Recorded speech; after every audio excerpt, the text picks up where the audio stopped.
वसुदेवसुतं देवं कंसचाणूरमर्दनं देवकी परमानन्दं कृष्णं वन्दे जगद्गुरुं कृष्णं वन्दे जगद्गुरुं।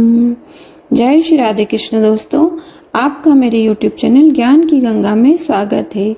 हमने श्रीमद् भागवत पुराण के 4थे अध्याय में देखा था राजा का सृष्टि विषयक प्रश्न और सुखदेव जी का कथा प्रारंभ करना। श्री सुखदेव जी पुरुषोत्तम भगवान के चरण कमलों में कोटि कोटि प्रणाम करते हैं और कथा का प्रारंभ करते हैं। अब हम इसके आगे की कथा आज के अध्याय में श्रवण करेंगे। 5वां अध्याय, सृष्टि वर्णन। नारद जी ने पूछा, पिताजी, आप केवल मेरे ही नहीं सबके पिता, समस्त देवताओं से श्रेष्ठ एवं सृष्टि करता है। आपको मेरा प्रणाम है। आप मुझे वह ज्ञान दीजिए जिससे आत्म तत्व का साक्षात्कार हो जाता है। पिताजी, इस संसार का क्या लक्षण है? इसका आधार क्या है? इसका निर्माण किसने किया है? इसका प्रलय किसमें होता है? यह किसके अधीन है और वास्तव में यह क्या वस्तु है? आप इसका तत्व बतलाइए। आप तो यह सब कुछ जानते हैं, क्योंकि जो कुछ हुआ है, हो रहा है या होगा, उसके स्वामी आप ही हैं। यह सारा संसार हथेली पर रखे हुए आंवले के समान आपकी ज्ञान दृष्टि के अंतर्गत ही है। पिताजी, आपको यह ज्ञान कहाँ से मिला? आप किसके आधार पर ठहरे हुए हैं? आपका स्वामी कौन है और आपका स्वरूप क्या है? आप अकेले ही अपनी माया से पंचभूतों के द्वारा प्राणियों की सृष्टि कर लेते हैं। कितना अद्भुत है। जैसे मकड़ी अनायासी अपने मुंह से जाला निकालकर उसमें खेलने लगती है, वैसे ही आप अपनी शक्ति से आश्रय से जीवों को अपने में ही उत्पन्न करते हैं और फिर भी आप में कोई विकार नहीं होता। जगत में नाम, रूप और गुणों से जो कुछ भी जाना जाता है, उसमें ऐसी कोई सत, असत, उत्तम, मध्यम या अधम वस्तु नहीं देखता जो आपके सिवा और किसी से उत्पन्न हुई हो। इस प्रकार सब के ईश्वर होकर भी आपने एकाग्र चित्त से घोर तपस्या की। इस बात से मुझे मोह के साथ साथ बहुत बड़ी शंका भी हो रही है कि आपसे बड़ा भी कोई है। पिताजी, आप सर्वज्ञ और सर्वेश्वर हैं। जो कुछ मैं पूछ रहा हूँ वह सब आप कृपा करके मुझे इस प्रकार समझाइए कि जिससे मैं आपके उपदेशों को ठीक ठीक समझ सकूं। ब्रह्मा जी ने कहा, बेटा नारद, तुमने जीवों के प्रति करुणा के भाव से भरकर यह बहुत ही सुंदर प्रश्न किया है, क्योंकि इससे भगवान के गुणों का वर्णन करने की प्रेरणा मुझे प्राप्त हुई है। तुमने मेरे विषय में जो कुछ कहा है, तुम्हारा वह कथन भी असत्य नहीं है, क्योंकि जब तक मुझसे परे का तत्व जो स्वयं भगवान ही है जान नहीं लिया जाता, तब तक मेरा ऐसा ही प्रभाव प्रतीत होता है।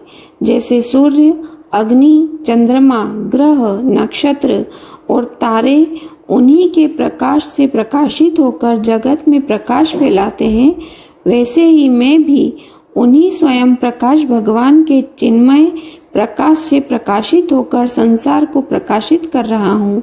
उन भगवान वासुदेव की मैं वंदना करता हूँ और ध्यान भी जिनकी दुर्जय माया से मोहित होकर लोग मुझे जगत गुरु कहते हैं, यह माया तो उनकी आंखों के सामने ठहरती ही नहीं, झेप कर दूसरे ही भाग जाती है।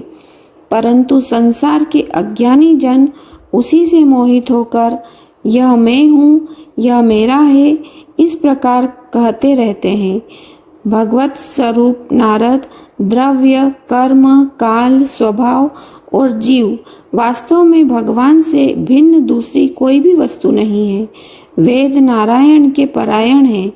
देवता भी नारायण के ही अंगों में कल्पित हुए हैं और समस्त यज्ञ भी नारायण की प्रसन्नता के लिए ही है तथा उनसे जिन लोकों की प्राप्ति होती है वे भी नारायण ही कल्पित हैं।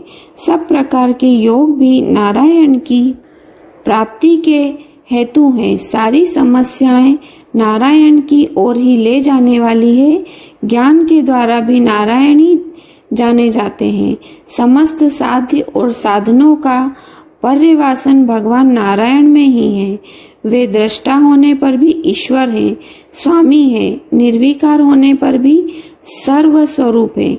उन्होंने ही मुझे बनाया है और उनकी दृष्टि से ही प्रेरित होकर मैं उनके इच्छानुसार सृष्टि रचना करता हूँ।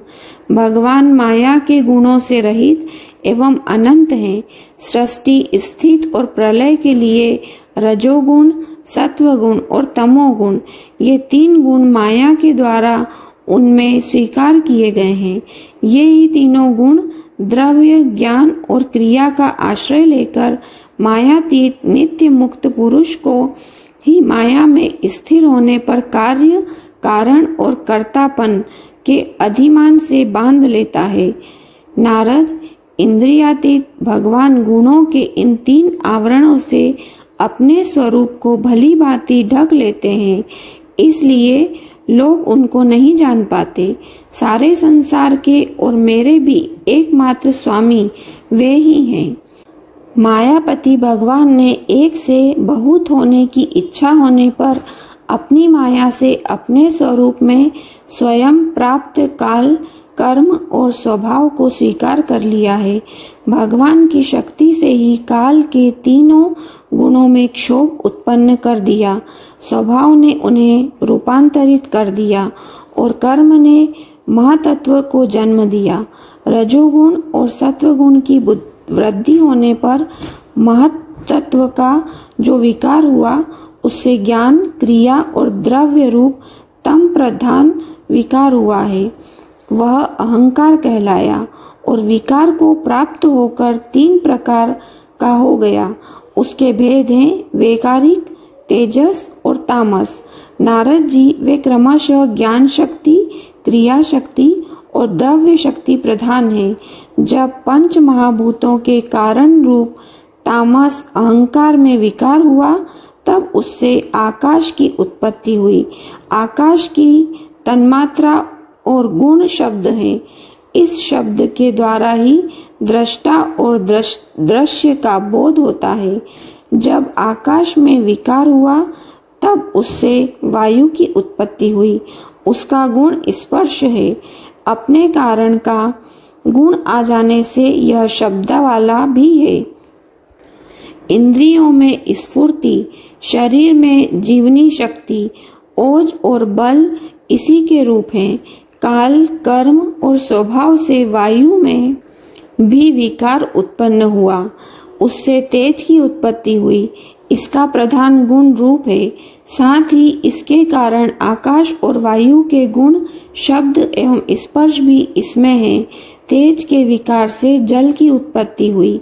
इसका गुण है रस। कारण तत्वों के गुण शब्द, स्पर्श और रूप भी इसमें हैं। जल के विकार से पृथ्वी की उत्पत्ति हुई। इसका गुण है गंध। कारण के गुण कार्य में आते हैं। इस न्याय से शब्द, स्पर्श, रूप और रस ये चारों गुण भी इसमें विद्यमान हैं। वैकारिक अहंकार से मन और इंद्रियों के 10 अधिष्ठात्र देवताओं की भी उत्पत्ति हुई।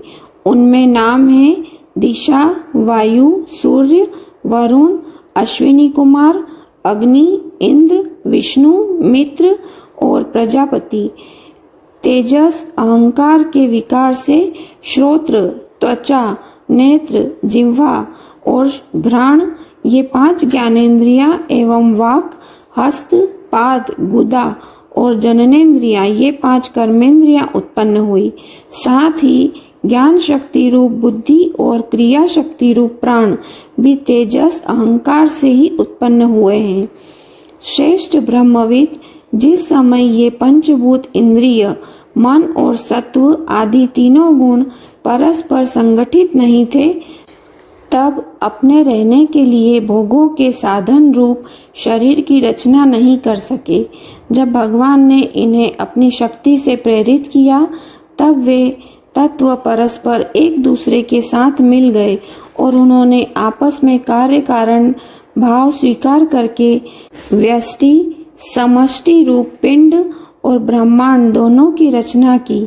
वह ब्रह्मांड रूप अंडा 1 सहस्त्र वर्ष तक निर्जीव रूप से जल में पड़ा रहा। फिर काल, कर्म और स्वभाव को स्वीकार करने वाले भगवान ने उसे जीवित कर दिया। उस अंडे को फोड़कर उसमें से वही विराट पुरुष निकला जिसकी जंघा, चरण, भुजाएं, नेत्र, मुख और सिर सहस्त्रों की संख्या में है। विद्वान पुरुष उपासना के लिए उसी में अंगों में समस्त लोक और उन्हीं में रहने वाली वस्तुओं की कल्पना करते हैं। उनकी कमर से नीचे के अंगों में 7 पाताल की और उसके पेट से ऊपर के अंगों में 7 स्वर्ग की कल्पना की जाती है। ब्राह्मण इस विराट पुरुष का मुख है, भुजाएं क्षत्रिय हैं, जांघों से वैश्य और पैर से शूद्र उत्पन्न हुए।